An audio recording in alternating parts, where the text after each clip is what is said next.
Is it? Hello, everybody. Oh man, it's good to be back after a week off. I don't know. Was it vacation? Was I sick? I don't know. I don't know what you all said to the audience. You were obviously we were talking about how you got pissed off that my yacht was gigantic, so you went and bought your yacht and you were out showboating it. Yep. Well, it's a tugboat, and it looks like something from the movie Jaws. Not quite the yacht, but it is good to be back here on PPI Pixels Plastic Ink. Thanks for joining us, ladies and gentlemen. I know we're running a few minutes late, and that's because we had, as you could see, Dr. Brantley had to get the spaceship ready to go, turn on all the panels and lighting and power on. What are we looking at? Which Star Trek? This is the bridge of the Enterprise. The Enterprise, yeah. Okay. The old school with the lithium crystals back there. I mean, for the audience, we have to be clear for non-Star Trek fans, and I'm assuming most who are listening live and watching live are Star Trek fans. But if you're not, it's all good.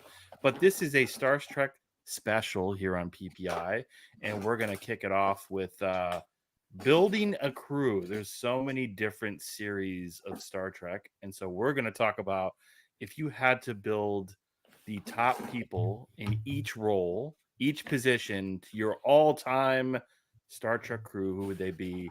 And then we'll talk about the Discovery ending. What's next for Star Trek? So the series has ended, and there's movies that are on the horizon. Any series, is Star Trek still alive and well? We'll talk about that. And then plastic, lots of new toy releases. Toy Box Chronicles covered over the past couple of weeks some really cool toys that have been released, and there was a bit of a mishap on the Marvel Legend that was rectified, but we'll talk a little bit about that. Still pretty pricey. And then on Ink, the Blood Hunt event, the Marvel Blood Hunt, for those of you who've been following the comics, the big event. So we are going to go boldly where no cast has gone before. This is PPI.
All right.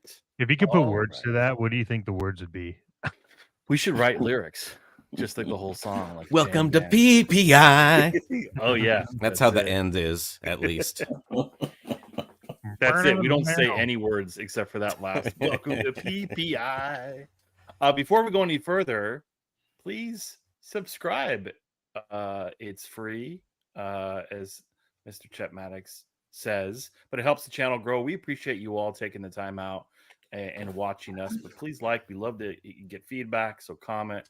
But we are growing, and we appreciate all of you who have come in and watch a series of different related content items. This is a podcast. We've got several other podcasts, videos, content, the bad travel episodes. If you haven't seen those are really great, and a lot more.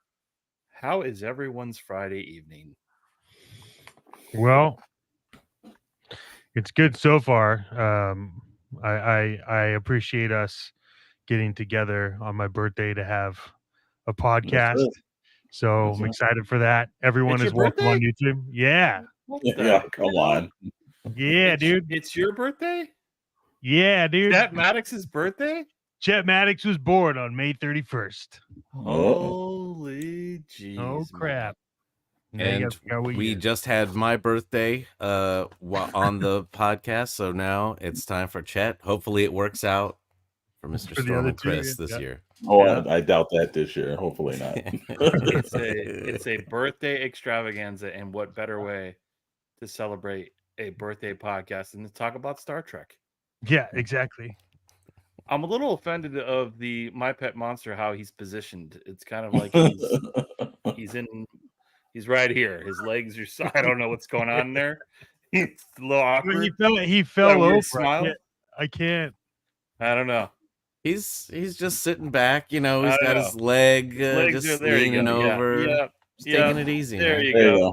There you go. It was just going to be very strange, the whole cast, looking at My Pet Monsters. Have to keep the toys kid friendly. Keep your crotch out of the shot. That is right. Mr. Storm, Dr. Brantley, how are you all doing this evening? Doing all right, brother. Doing all right. Yeah, can't complain, man. Okay, all right. Well, lots of movies have released new trailers. Anybody excited about the Deadpool Wolverine popcorn bucket? Yep. I can't believe they actually released something. What up, Meek? I can't believe they released it. Actually, I I'm can't. so surprised. I am excited they released it. It's not nearly profane enough. Shit, in my opinion. The best part was at the end of the because you guys saw the promo video for it, right? Yeah, like at the end, the butter just goes down. Yeah, they took that a little too far. It's so ridiculous. They're going to sell a crap load of those buckets, man. Yeah, it's not yet. Yeah, it's gonna sell. Are you kidding me? Absolutely. Yeah. Do you think there's still any Dune popcorn buckets left? Well, I'm sure you can probably go on, eBay or something to get one for probably like $1,000 now. Do you think that they came up with the idea from the Dune popcorn bucket that was unintentionally obviously kind of vulgar? Okay, no, I think they saw that. I think they saw the immediate humor in it, and yes, they immediately went for it. And I think it's smart marketing. Anything that's going to promote the film, do it. Because at this point, Marvel needs all the help they can get. And this movie truly is the savior of the MCU. So yes, let all the things that you want to do and go as crazy and outrageous as possible, because hopefully you'll get another set of audience eyes that haven't watched the regular MCU movies. Yeah. Well, without further ado, it's time to build the best Star Trek crew.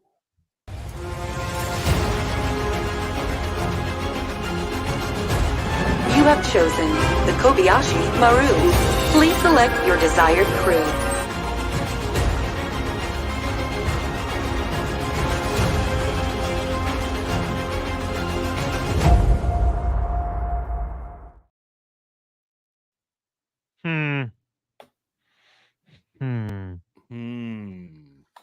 Very heavy on the very front of that list. Well,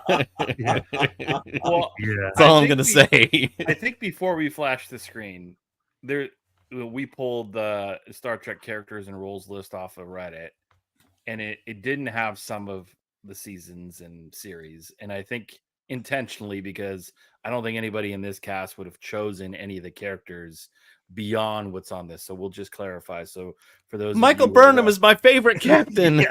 yeah. I mean, if anybody's watching, please drop a comment. Please put in the chat if you are very passionate about someone we left off the list. But I think we get into it, we talk about it, and go from there. What do you all say? Oh yeah, let's do it. Okay. All right. Well, let me share my screen. Makes it super easy for us to kind of see. And there we go. The Star Trek characters and roles. And Ooh, should we start with the commanding officer to build our crew? Oh yeah, I think we should. Most definitely. Do we want to do that, or do we want to make it like the crew's excited and then they have to find out who the commanding officer is? Either way, I like that. I don't want him to get too. I don't want him to get too comfortable. I think we should introduce the crew to the officer after. That might be interesting. I'll be honest with you. I think it progressively gets harder, in my opinion, but it could be different from all of you. So that's a good idea, Mr. Maddox. So let's start with communication officer or counselor. We have 5 nominees here from the Enterprise series, the reboot and the original series, the Next Gen, DS9, and Voyager. So, who would like to kick us off of your selection of your crew? This is which one are we on? At the bottom one, communication officer or counselor. Okay. All right. Well, does anybody want to start? Chet, you want to start tonight? Yeah.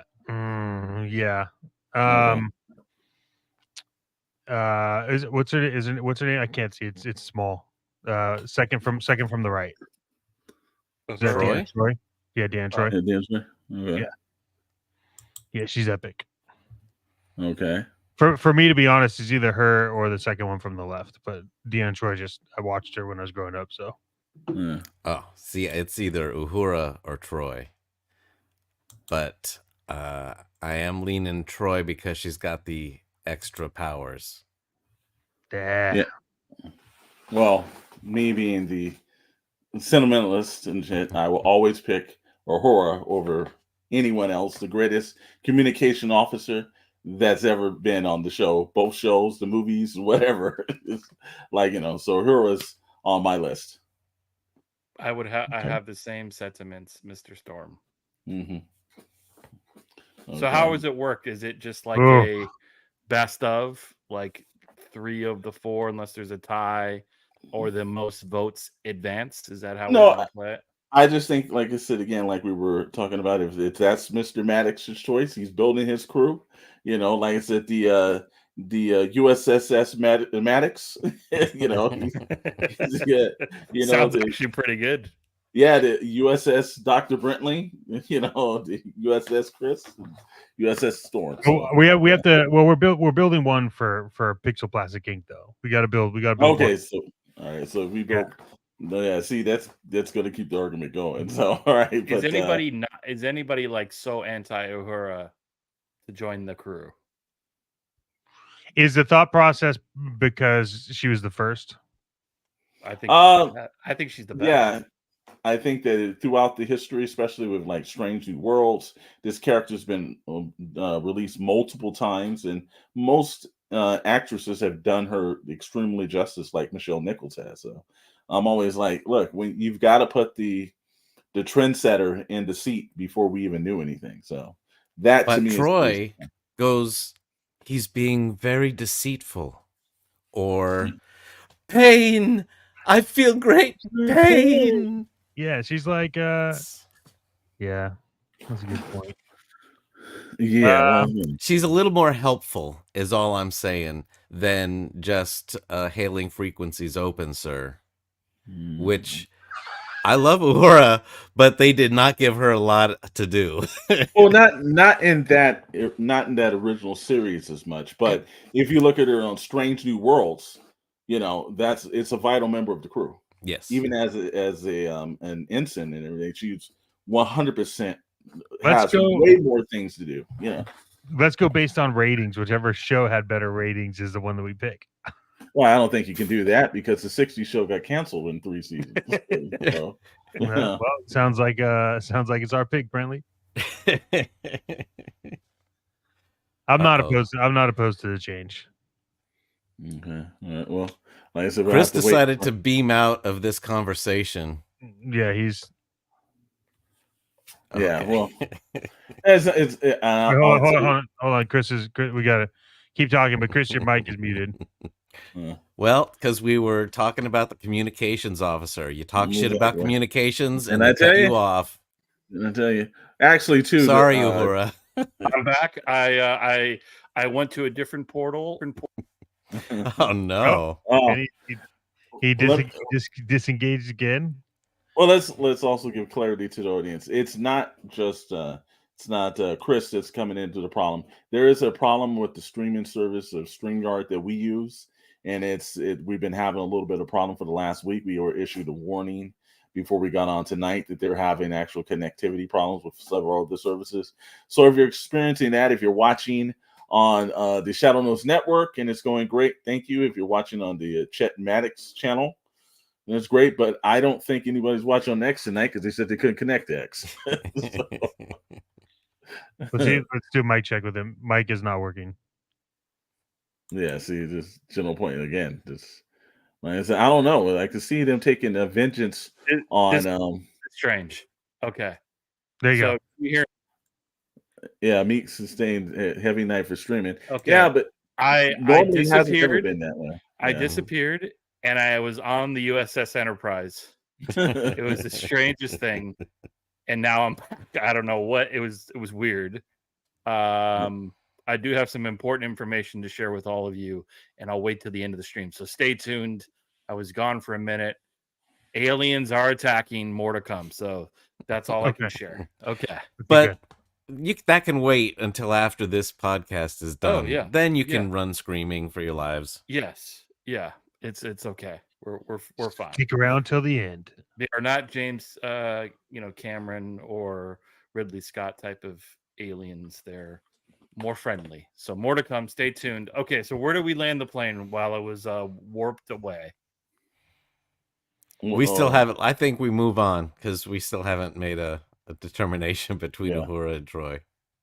Okay. The next they're category. Gonna fight it out. We'll see. I mean, this one for me, Data. Data, definitely. Data for me all the way. I mean, it's not even, in my opinion, close. Like one of the coolest characters of all time in the Star Trek universe. I don't know. He does come with a lot of problems, though, because like every other episode, he is flipping out or being taken over. But when he's working, he's great. And even though, like I said, I know you guys picked it, I would pick Tom Paris. every time. I think he's like, while Data is a great character, or whichever version of Data we have now, because God knows one's disappeared and that. But I thought Tom's story for me was always better. The redemption, the guy who was basically on a penal planet and had to get his life back together, and like on a what planet? On a penal planet, a prison planet. He was, his story has always been better for me. I think it's a much better redemption story, although the Pinocchio aspect of that worked extremely well. But, I still think that, Tom was a human pilot that, you lived and died with a guy that was on there. I think he was far better than what they gave Sulu, unfortunately, because again, the 60s show, he was very limited to. But Tom Paris, I thought, was just, Voyager. This man's going through a section of space that's been unnavigated, constant threats. I want Tom Paris behind the helm for me, man. And he is the only one that banged the captain on one of these. They were alien slug monsters at the time. Him and Picard did get it on. No, it was Janeway. Oh well, I don't know what series. That was a different series. no watch that show. Those are fan fiction. Majority rules though. So far, it does. Data. It's Data. Okay. So we have a fight happening, and then Data's the ref. Next up, the tactical and/or chief of security. I'm gonna go last, but I have my pick, and we'll never change.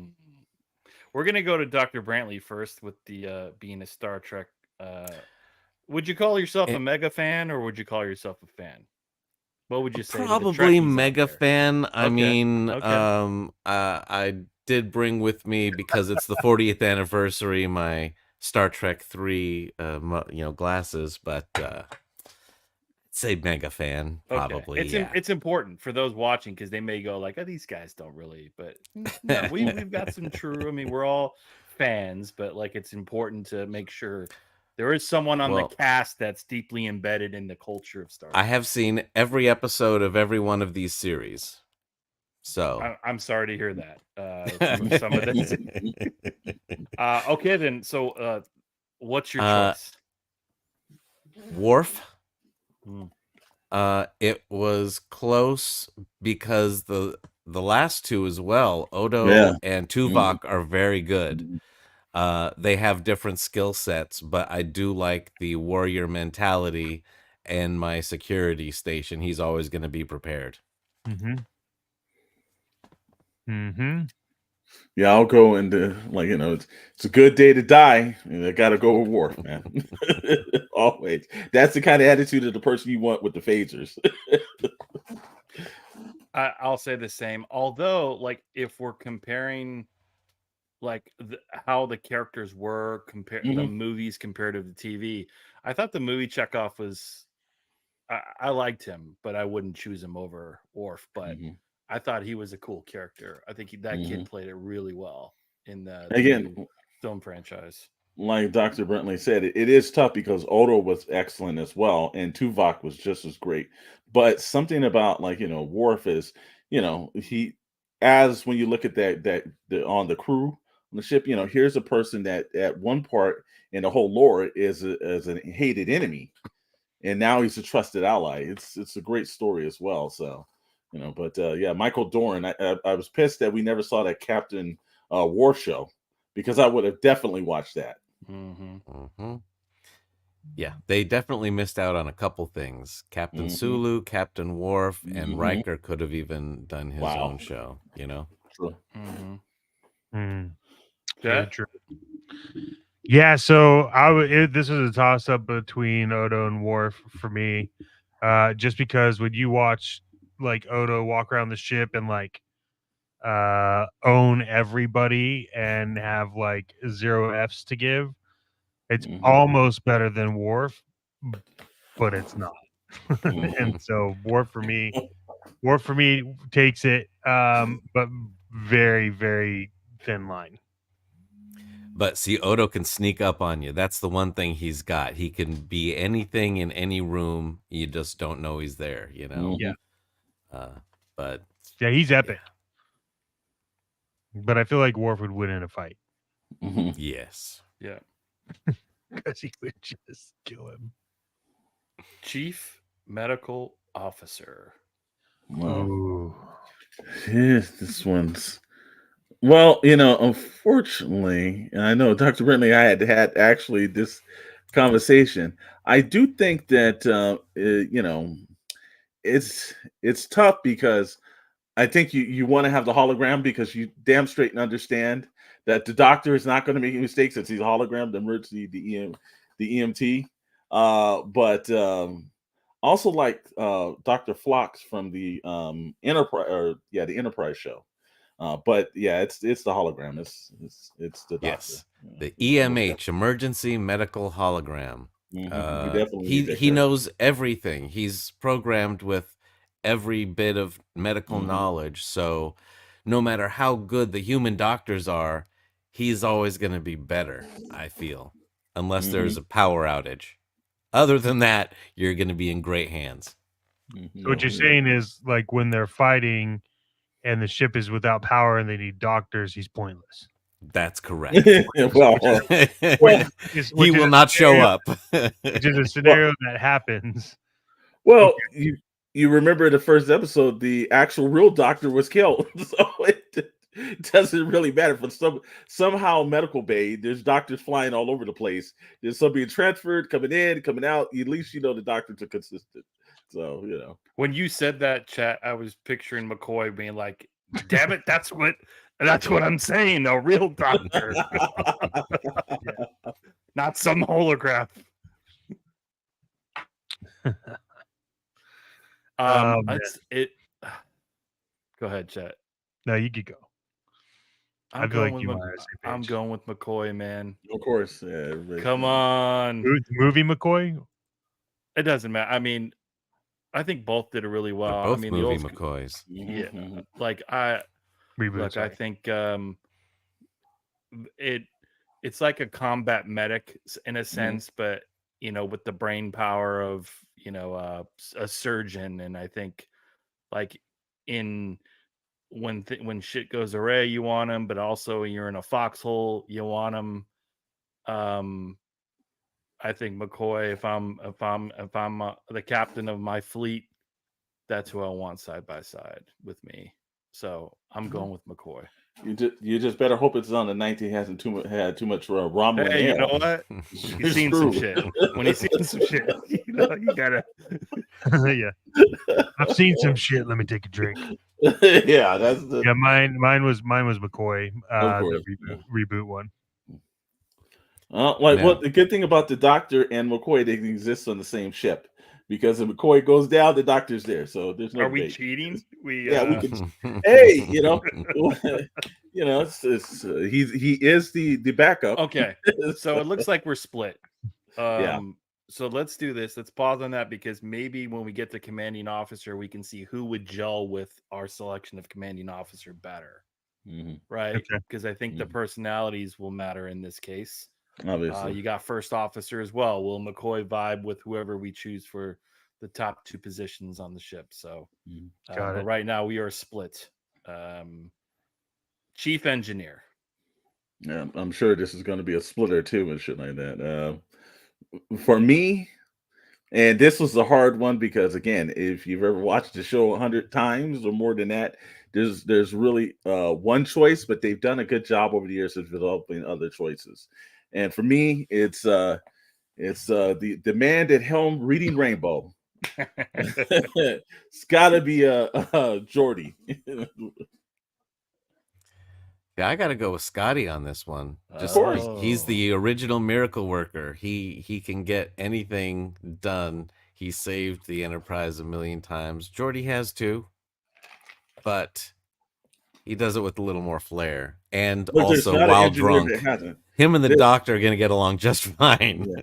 And it hasn't been an engineer that hasn't saved the ship 1,000 times.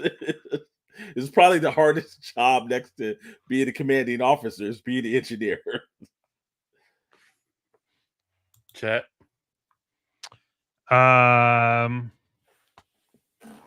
can do anything, you know. I could read a book. It's always going to be Banana Clip for me, Geordi. Yep. Mm-hmm. Or New Eyes, whichever. Or New Eyes. Yeah, he had a few episodes of New Eyes. Yeah. Yeah. It's Geordi for me. Okay. Yeah, it's close. It is. I just and love the reason why is if I'm going to have McCoy as my doctor, I better damn well have Geordi as the engineer. Can't have 2 officers that are drunk. Yeah, we got some problems. It'll be a hell of a party, but I'm not sure where we're I don't know where boldly going other than downhill from there. He does make a good point about that. You can have somebody stitching you up drunk, but messing with those dilithium crystals, you got to be sober as hell. Yeah, that just turns into meth. Okay, Geordi, first officer. I'm so curious about this one. Oh, this is good. Yeah, this is good, but there is only one logical choice here, and that is correct. It's Spock. Are you gotta sure? be Spock? I don't know. There's the most referenced character across the board. While I think Riker has done a great job because but usually all the first officers are extremely loyal. You know, that's the one attribute that you have down the line. But there's, come on, man, there's no one greater. And like I said, this man was so great that everyone put their careers on the line to save him from the Genesis planet, man. It's like, they're going to ruin their careers. Depending on who's captain, we can't have 2 womanizers going around. They True. would be like hating each other. It would be bad news on the Enterprise. So you're saying Riker, Kirk, Scotty, and McCoy would be that ship that would blow up on their first mission. Yeah, it's Spock. Riker's, but he's very close. It's very like close. a 1A, 1B. Yeah, but you need that with a Picard. You need a Riker. With a Kirk, you need a Spock. You need the opposite to rationalize your decisions, bring you back down to Earth, or take you to the place you need to go. So I will agree with that, sir.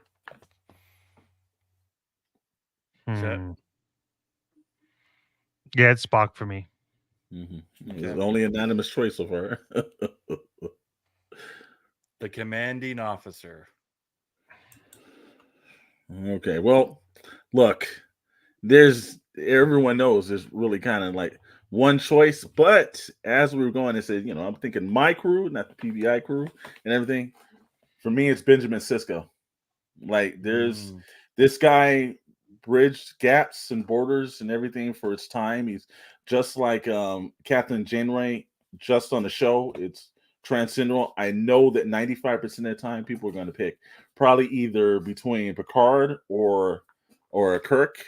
But for me, I know it's a losing battle, but I'm always going to pick Benjamin Sisko. He was just cut from a different caliber, and he wasn't the essential Starfleet captain when it came to looks and just the whole thing. So for me, I know it's a losing battle, but I'm gonna stick with my choice. Well, I will say though, I came close to Janeway because she is the most ruthless of all of these captains, because she did some despicable stuff to get through the Delta Quadrant and get home, murdering a few people, along the way. But Hey, I think sometimes the prime directive got to go out the window, baby. Yeah, a lot. But yeah, I think Kirk is the best just because he is the man of action, but also can outthink you as well, make computers destroy themselves. He's the guy. So here's the thing for me is that because of our choice, and I think what you said, Dr. Brantley, it doesn't make sense to do Spock and Picard. Yeah, but if I'm building my crew, Picard and Riker over Spock and Kirk. But in the confines of this exercise, Kirk is a better fit. But I personally, I think Picard is the best captain. I'll give it that they have the best combination as first officer, and they're if you're gonna put like the combo, absolutely, because between like whatever Picard's lacking, Riker has it, and I think that Spock and Kirk are an odd pair together. They do counterbalance one another, but like they really cover each other in a different way. I think that you've got like if something goes wrong, which they did with Picard, Riker was essentially ready. He was technically a captain sitting in the first officer's chair for damn near half of that show. So I get you on that combination between the two. I think they're the better combination of captain and first thing, but everyone's picking Kirk, man. He is the most iconic character that's ever existed in the Star Trek realm. I don't think everyone's picking Kirk. Oh, okay, good. All right, because although we have 3 different picks now. To be clear, I'm Kirk because of who we chose for first officer. Yeah, but like Dr. Brentley's, Janeway, I'm Sisko, so it's I'm Kirk. No, he's Kirk. Oh, you're Kirk. Oh, okay, all right, okay. Yeah. But I am Catherine Janeway. And the reason why is Janeway almost took it though. If I didn't say anything, the reason why is she has gone full badass. I don't know how many times in her series, and they also reference her in Star Trek Prodigy. She's the ship like AI or whatever. But if I take her as a captain, I can put anybody as like second in command. I could put anybody as engineer. I could put anybody as like chief officer, security, whatever, and the bitch is gonna like keep them in check. And there's nothing anyone's gonna do because they would have seen her just randomly decide, well, got to murder people to keep moving on. And so who's gonna mess with that on the ship? And if you had like Riker as like a womanizer, that shit would stop real quick because she'd put him in this place, right? And then if you had you had the Doctor kind of doing his thing, she'd stop that. I don't see. She also, like, you could imagine her going toe to toe with Worf and Worf having to back down because she's psychotic. She has everything to prove and everything to lose because everything before her was a male captain, and she rose amongst the ranks, got her own ship, a massive ship, and then literally kept to the rules, which was gotta do what you gotta do to explore. She's just dangerous. You can't really predict her. Like, if you watch every episode with her, like, you can't really predict what she's gonna do in the episodes. It's kind of awesome. So just thinking about it, if I stuck with Picard, all of us would have had 4 different choices. Yeah, mine's Janeway though, Well, and I love William Shatner. yeah. Well, It looks like it's two for Kirk, 1 for Janeway, 1 for Cisco, but everyone also has some secondary. But yeah, of course, yeah. the purpose of this exercise, it looks like Kirk Wins is the it. commanding officer. Yeah. So Kirk is the commanding officer. Spock is the first officer. Geordi is chief engineer. Now we need to choose the chief medical officer, knowing the crew. Is it McCoy or is it the Doctor? I'm still with Team Doctor.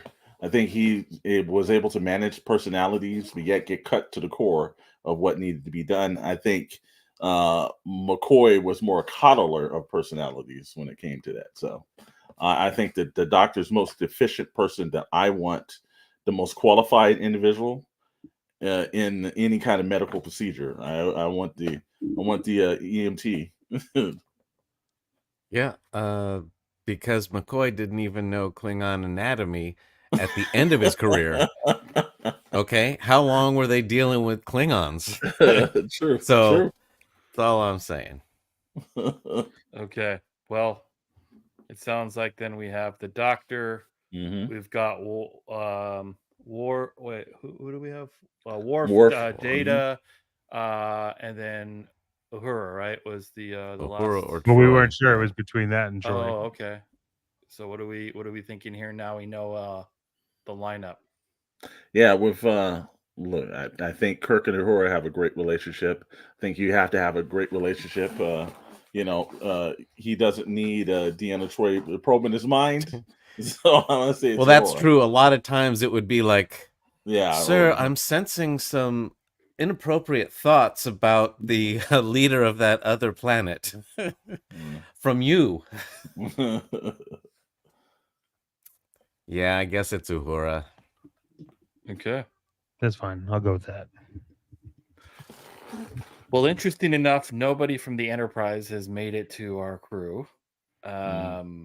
No one was even mentioned, I think. Yeah. Not even as Phlox. Phlox. Yes. Phlox Yeah. as the Doctor. That was the only one as a Yeah. possibility. But that's it. But you know what? What we can actually kind of do is throw up an extra little challenge and everything. We do have an Instagram, Shadow Knows Network and everything. Why don't we just take a time sometime out of this week and just everyone just have their own pick, and we'll post it up on everybody picks their own different version of the crew, much aligned to this one that we picked tonight. And let's just see what everyone else on Instagram has to say about that. This was fun. I think we have Yeah. a very successful crew setup. And I hope, again, all of you enjoyed it. But please comment on the channel if you think we're wrong or way off base. We want to hear your thoughts. And don't forget to subscribe and like the video. Speaking of Star Trek, a series has ended. Discovery. Your thoughts? Did anyone else watch it? Because I did. No. Yeah. I did, but I could not stick with it, which probably explains Why it's being canceled. Yes, yes. But would love to hear your thoughts for the Star Trek audience. Good, bad, indifferent. Well, I will say this season had one good episode that was a time travel episode where they got this like time bomb put on the ship that made these couple of people go through different places in time on their Enterprise or their Discovery ship. So that was pretty cool. Other than that, this whole season was essentially one Next Generation episode that they stretched into 10 episodes. They do a lot of action. They pace it very well, but then it's like overly emotional and sentimental where it shouldn't be, and that takes away from it actually being emotional, I think. The last episode was an hour and a half, and it literally felt like they wrapped up the show in the hour and then tacked on a half hour, and this is the wrap up for the show. The one thing I will say that was really good, this is some of the best old age makeup I've seen, because they do a time jump at the very end for like the last 15 minutes or so, and you see Michael Burnham and Book and their kid and a little bit later in life, but they didn't do like the over wrinkly and prosthetics and stuff. It was just like age spots and looked appropriate for someone like 20 years in the future or whatever. It was okay. It wasn't great. Yeah, that's pretty much how the show was. It started out pretty good, and then it slowly started losing its way. But I think they fundamentally have the wrong idea of Star Trek when they started the show. It didn't have any of the ideals of what made all the previous shows work and be beloved by the fandom. So, Yeah, and I think that Dr. Bentley definitely put that right. One of the main things that I think that people and it's the same philosophy that goes to the other sci-fi franchise over at Disney, is that they immediately want to come in and change the core of what it is. And like Star Trek's always been optimistic, and you have basically, there's always a balance between light and dark for Star Wars. And people come in and want to change. This is my view of it. Well, Gene Roddenberry's view is an extremely beautiful view of the take of the world and how like they've eliminated all these things that we have, like money, crime, heat. All these things have really been kind of like pushed aside, and people feel like, well, that's boring storytelling. If we've gotten to a point where we fixed ourselves, and so there has to be flaws, and I think that that's where the fundamental part of Star Trek is. You don't turn away from an episode of Star Trek not feeling optimistic, and they're doing a really good job of killing that. And I think Strange New Worlds has done something completely different. They went back to the philosophy that's worked, and I think that's the reason why that show is so greatly embraced by the fans. I think Discovery was at one point a very interesting show for the first two seasons, and and then Alex Kuzman and a bunch of other people wrecked it, and it's to me it became just unwatchable at the after season 2, and I was extremely annoyed. I when they said they canceled it, I thought that that's the first time in a long time Paramount did the smart thing to move off this franchise.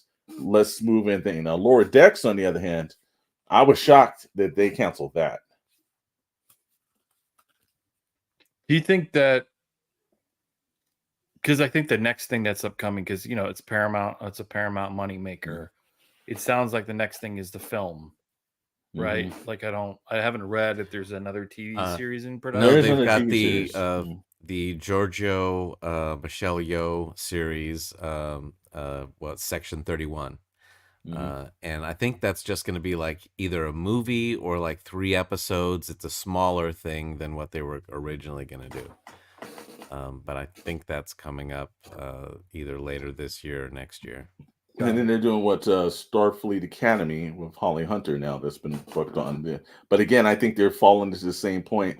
I think the fans have said they don't want to see anything in the 32nd century anymore. And obviously the heads at the top haven't heard that kind of request. So, we'll see how well that goes at a different age. Because I just thought that most of the characters on Discovery, just after a while, just got to be very annoying, Yeah.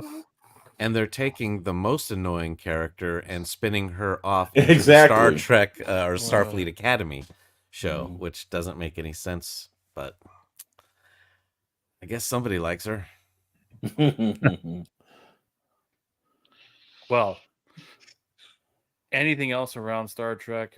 Do you think, try to appease the Star Trek loyal fan base, but anything they can do to get it shoot it back up into mainstream popularity, or do you think the future is going to be a very small segment of sci-fi Star Trek fans? Because while it exists on a major streaming network, not a lot of people are watching it and hasn't seen the eyes as the Star Wars and the MCU. Is there a chance for it to do that? Is it another feature film with Chris Pine? Is it something else they could do? Well, I think that's one of the main problems is that it is confined to Paramount Plus, which is probably one of the least popular streaming services. And I know Paramount's tried their best to make it a very popular service, but no one is watching. After a while, you got to say, I think they should experiment with having a lot of the episodes drop back on CBS and see where they say. Because I think that, when you're in the whole streaming era that we're in, there's, and especially with a tight economy, there's certain people that's going to afford a couple of things. I don't purchase Apple Plus because I think everything that's been on Apple is pretty much garbage. So why am I going to spend my money on that service? Well, a lot of people feel the same way either about Peacock or they feel the same thing about Paramount Plus. So I think that's one of the main issues. And the second thing is just keep the core of what the show is. Don't try to make the show something that, you as an individual artist believe it should be. I think you should keep the philosophies of why this franchise has been strongly around for almost 60 years now. Don't just move away from the key elements. And again, I think there's a great timeline, and that's the whole Rick Berman timeline. We'll give him credit for that. With the Star Trek Next Generation, Deep Space Nine, people still want to see a lot of those characters on the screen, and they keep for whatever reason is possible, they keep not actually doing shows that base all these characters around. And it's the fans are telling you they still want to see something in that timeline, that era. They don't want to always constantly see the past, and they've already adamantly said they don't want to see the future. So again, give the fans what they want. It's an easy thing. And that third season of Picard was just that, and that was their biggest hit. It actually made the Nielsen ratings and stuff like that. So they see the data, they see what's there, that people want to see this stuff, but they for some reason don't want to give it to them. Okay. Yeah. X gonna give it to him. Well, for the purposes of competition, I hope Star Trek continues to thrive and be a major competitor to the other franchises. It's got great history and legacy with fascinating characters, and I think this crew here on the cast wishes it continued success. But it sounds like a bit of recovery from a mediocre TV series on Paramount Plus. So we shall see. And with that, it's time to move on to our next segment, which is plastic.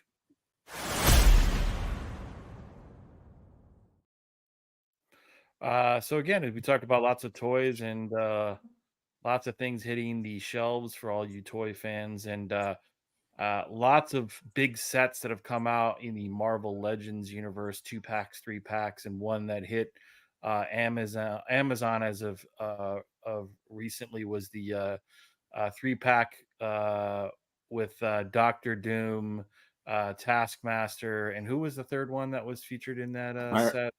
The Iron Iron Patriot. Iron Patriot, Mhm. and when that pre-order popped, it was $100, and Well, it was $100 on Amazon. yeah, and everyone was like, "What in the hell? $100 for a 3-pack?" They've since course corrected it, and it's now back Yes. down to 75. Mhm. But I guess the question is not just on that, on the mistake that it sounds like they fixed, but the same lines of like comic books are being toy collectors, and as you can see, Chet and I and Mr. Storm collect a series of different figures and vehicles and play sets. Is $75 a lot to ask? You're getting 3 figures, but are these sets becoming just like, who's spending this kind of money, right? Is it just for the collectors that got extra cash in their pocket? Because I don't know if kids can Oh, afford a $75 3-pack for a toys. Mr. Why Maddox, would why it don't you be start that this one off? expensive? First of all, if each one is like $25 separately packaged, but now you're putting them in one package, you are reducing some of the packaging costs and all that. So if you're gonna do that, it should be a little bit less. That seems very expensive for 3 figures, even if individually it would be that much. Yep. Chet? I'm looking at it like I don't know that it was the best 3-pack. Yeah. Well, Like if you package that Doom by itself, I would have bought it. mhm.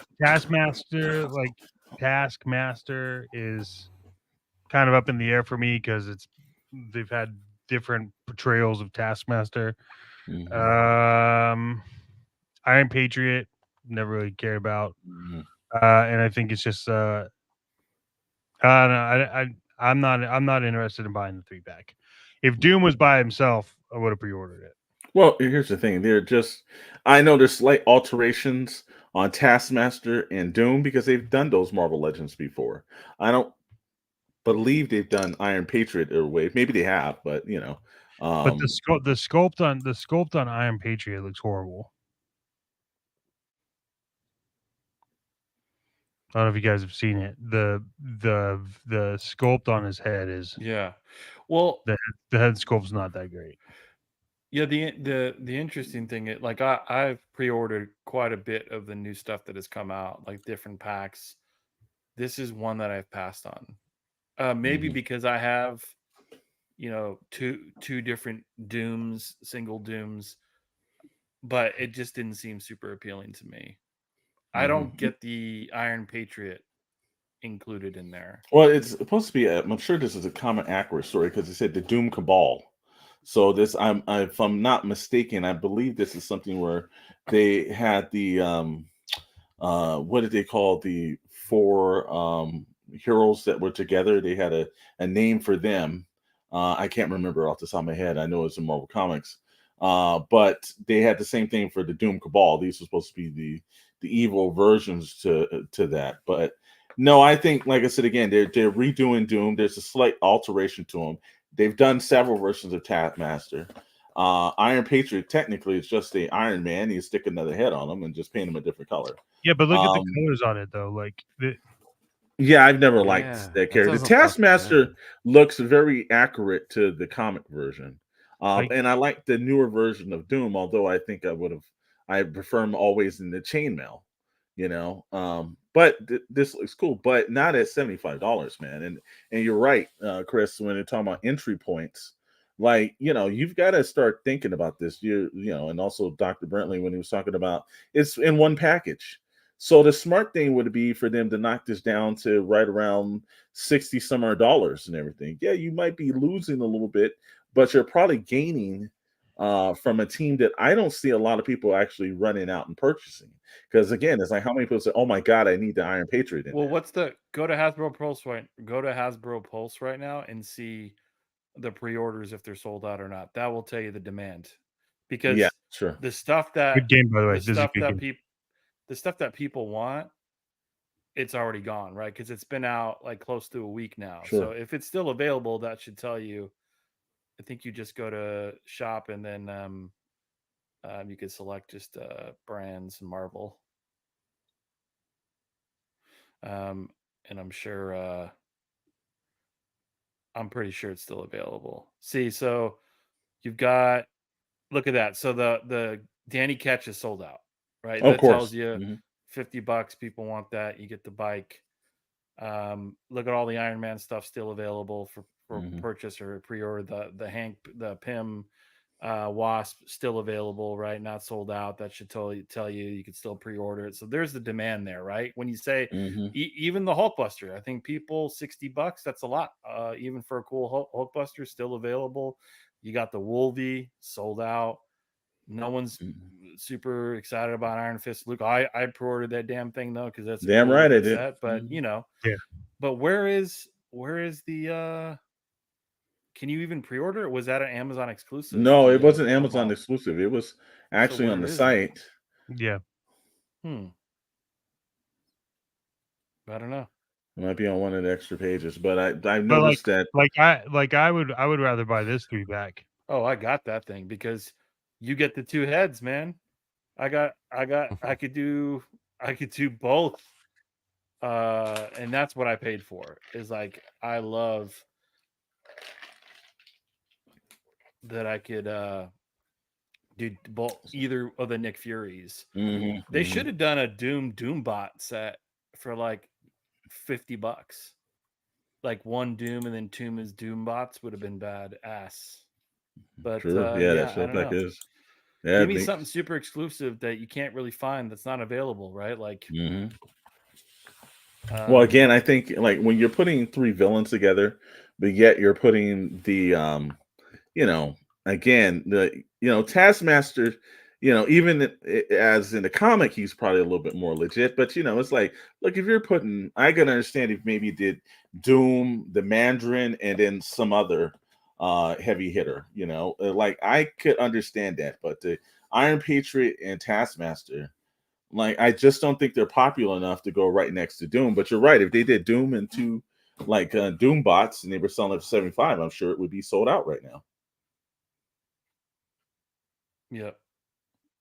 So again, it's one of those things where Marvel's been doing a great job. The Marvel Legends team has done a great job this year, but this one just seemed like this was just a throw in, and this was just like they say a cash grab. This is exactly what it is, and it seemed like someone over at Amazon really thought it was a cash grab, because how many times do you see Amazon make a mistake like that?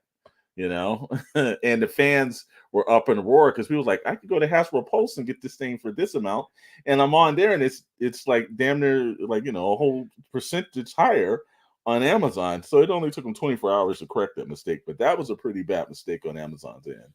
Mm-hmm. Yeah. And I'm wondering how many people ordered it at that price Well, I and were think they immediately pick, pissed. yeah. I know a lot of They would have fixed it though if someone ordered it. Yeah, I hope so. yeah. But I do think it probably deterred some people. Be like, "What the hell? $100 for this?" I'm sure it did. Well, it is time to move on to our last segment of the podcast, and that is Ink.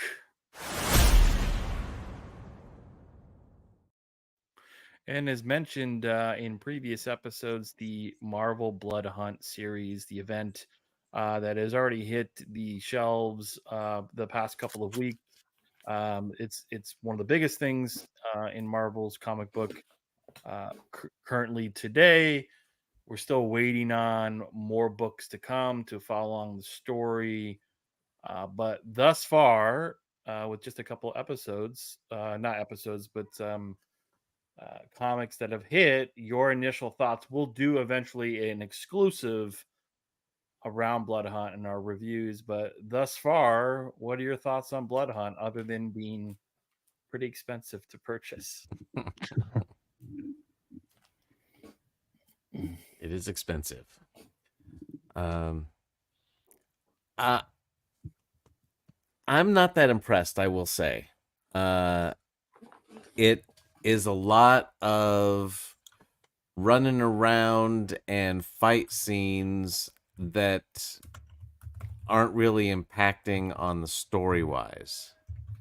uh, Yep. and they have like a great end panel on the two issues so far, Blood Hunt 1 and Blood Hunt 2. It's like they end on like a cliffhanger, ooh, kind of a thing. But a lot of the issues and a lot of the tie-in books as well, it just seems like they're spinning their wheels a lot, and it's just to get to like one thing for Yeah. an entire issue. And I grew up where you could tell an entire story in one issue, maybe two, and it was a real big event if it went over that. So it seems like they're just doing a lot of, oh, they're killing vampires and stuff, but pacing the story very, very slowly. Yeah, look, you have 32 pages to captivate an audience and an endless amount of cells. There's no rhyme or reason or definition for cells on a comic book page. You could do like a full spread, you could do like 5, you could do 6, you could do 12, whatever you want. I wish that this was written by DC. That's what I'll tell you, because I just feel like, I think we talked about this in Toy Box Chronicles. Marvel Legends is like killing it, right? Like killing it in the toy industry. And so why they haven't started any kind of like Marvel Legends to support Blood Hunt just tells me that like the right hand doesn't know what the left hand is doing. And then Blood Hunt series kind of for me goes back into like, I can't really put my finger on the year, but it's just really boring writing for me. And I feel like it needs to step up a little bit more. We've talked about it before. Like Marvel's gonna be your like fanboy. Everyone knows about Marvel, but DC is different. DC, everyone knows about Batman, and then it gets more and more obscure the more you go down the rabbit hole of DC. Where Marvel, at any given time, 10 of their IPs are well known. So I think they could have done better. I've always my historic run with comics is I'll give you 2 issues, maybe 3, and if I'm not captivated, I'm probably gonna wait. Yeah, I'll tell you. As we did our assignments and everything, first of all, I bought the red band editions and the standard editions just because, again, supporting some local shops. And I had the problem of it. I had to go to 2 different shops to pick up some items, and still didn't fully was able to pick up everything because the shops are not ordering it in the same amounts. It's not like in like Civil War, you could pick up any copy of Civil War and all the other outshoots to it. But shops are being a little bit more cautious because this is where I'll use my do better segment, is that Marvel really did themselves in. Number one, the red band edition was $6.99 for the red band, and then it was $5.99 for issue 1 of the regular Bloodlines. And that was issue 1. Then it comes around to issue 2, and the red band is $1 cheaper. It's $5.99, and then the actual issue 2's $4.99.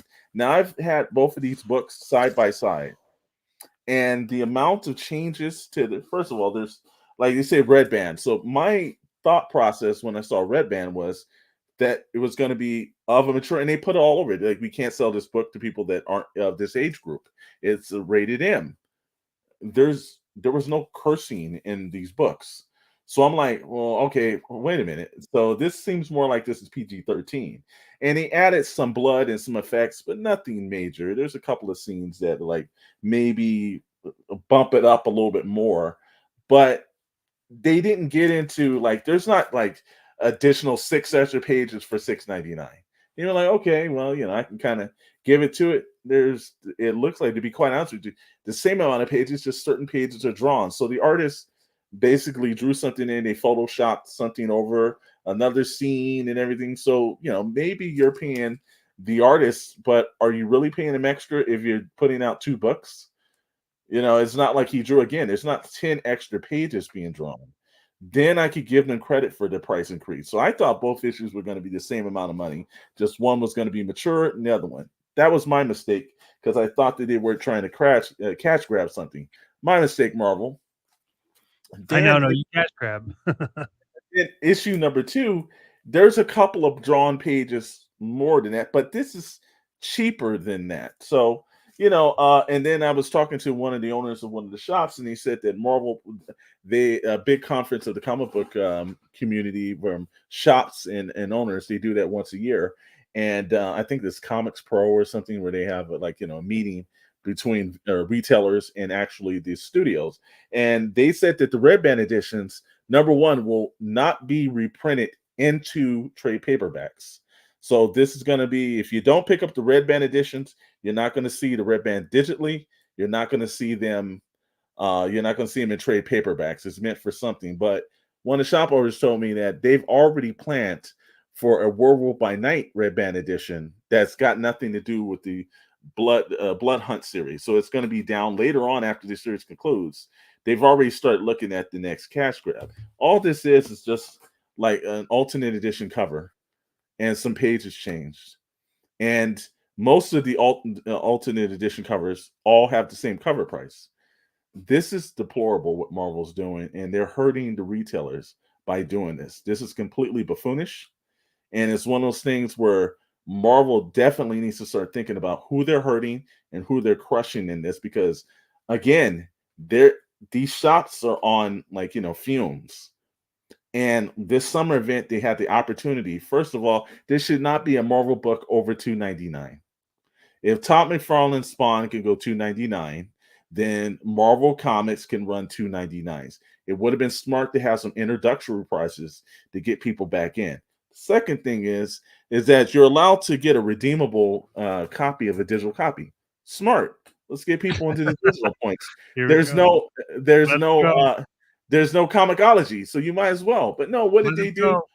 First of all, they put in a redeemable option that you have to peel off your book. Well, you better be damn near careful, because you're almost going to peel off the back page in order to get to the code that's on the inside. But then you put the code in inside. They tell you to, put the code in, download the Marvel Unlimited.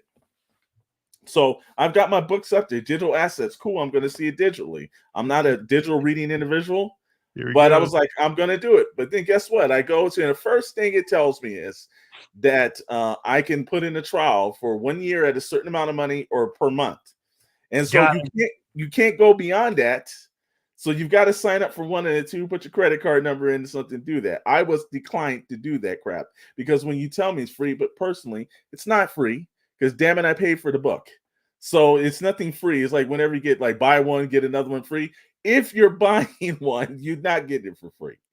But that's the thing that really kind of got me, was that you had an opportunity to hook digital people in, and you totally dropped the ball on that. So again, do better, Marvel. Do better, because you are really killing off your career. And the same thing for Image Comics and DC. You guys are killing your entire industry off. And I don't understand how these buffoons are the head of these companies that are out labeled to put these decisions out, because they are wrecking people's livelihoods. How many comic book shops have closed in the last year to 2 years? They're killing the industry. And so if you want to get to the point where, hey, you don't have an industry, and whatever next thing y'all are going to move on to, because they're going to be executives and artists and all kind of people out there, advertisement sales, they're all going to be out of a job because you're killing the industry.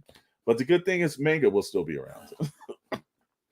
And I don't know why they're doing the Red Band version, because the one of the other books I picked up was Dracula 1, as part of the Blood Hunt thing. And in that, just the regular version, it's not polybagged or any warnings on it, and it's got panels of blood. He's decapitating people. You see the head over here, the blood spurting, and the body over here. So it's just as graphic as anything that was in Blood Hunt 1 or 2. So yeah, but who? So in Dracula, they're not going to say that, because Dracula goes hand in hand with blood. But who in the Blood Hunt Red Band one is like causing the blood and things like that? Is Oh, it there's like Well, the it's major vampires villains, but and yeah. But the one other thing too is people. that Jade McKay wrote this book. Well, he wrote the Blood Hunt, the main series, and they did a whole thing when you picked up. I think before Comic Book Day, they had the Blood Hunt Diaries that they put out, and they had interviews with Jade and some of the artists and everything.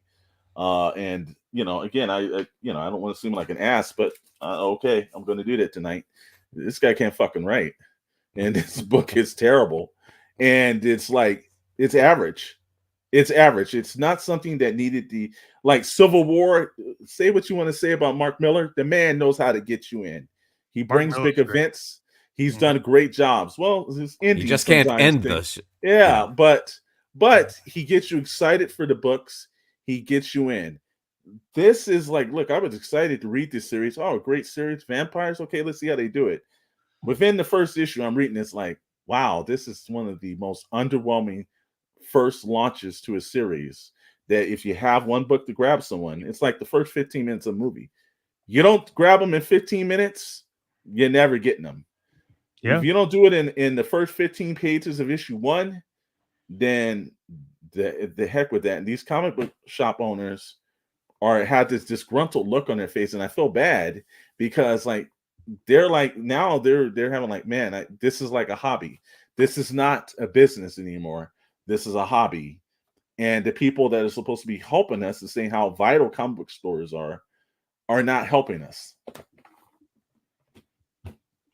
Yeah, Complacency.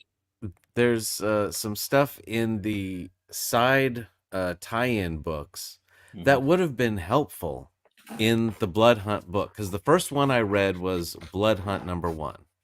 And then I went back and started getting some of the tie-in books and the other stuff over the last couple of weeks. And in Vengeance of Moon Knight and in the Free Comic Book Day issue, there was stuff that is explaining, what happened to these Dark Force users, these bad guys that are slowly, all of a sudden exploding and blocking out the sun. But in Blood Hunt #1, all that happens is all of a sudden you see these people exploding and there's this dark force going. You have no clue what's going on. But in these other two books, they explain exactly what's going on. So you have like a frame of reference. And I don't know. I think they just plotted it out wrong, what information to put in what books and how all the tie-ins should work, because so far it's not really working. Yeah, but that's why they have summits. They have writer summits with editors. This is the whole reason why you have this whole other branch of individuals to do this. So this is asinine to come up in this late point and not plot out something. It's your big summer series. It's a thing that you need. It's just like the Blood Hunt is Deadpool Wolverine. And just like the MCU needs that, well, the Marvel Comics needed Blood Hunt to be good. And what did they do? They let somebody that look. First of all, maybe you should have went back and got like Mark Miller or any of these, maybe Grant Morrison or Neil Gaiman, some big time comic writer that knows how to write, and that the fans would be ignited by, because the artist is extremely good. He's drawn his butt off. He's done some great stuff here, but the story's so damn underwhelming. So it infuriates me, because I specifically went into the store to pick this up. And again, when people have their dollars that are put into other situations, this is what hurts, because I can give you, I've got the receipts, and this is a term where you say the receipts. 5 books cost me $30.40. 2 books for the other tie-ins cost me $10.91.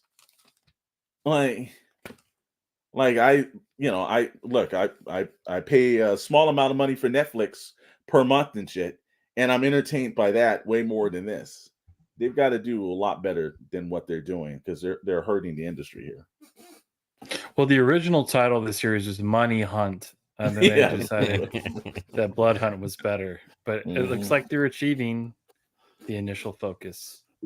Well, obviously frustrations more books to come. We'll see how this all turns out, and will it live in a place where there could be more future Blood Hunt spin-offs? Will it turn into a TV movie? We don't know, but make sure you're saving some money.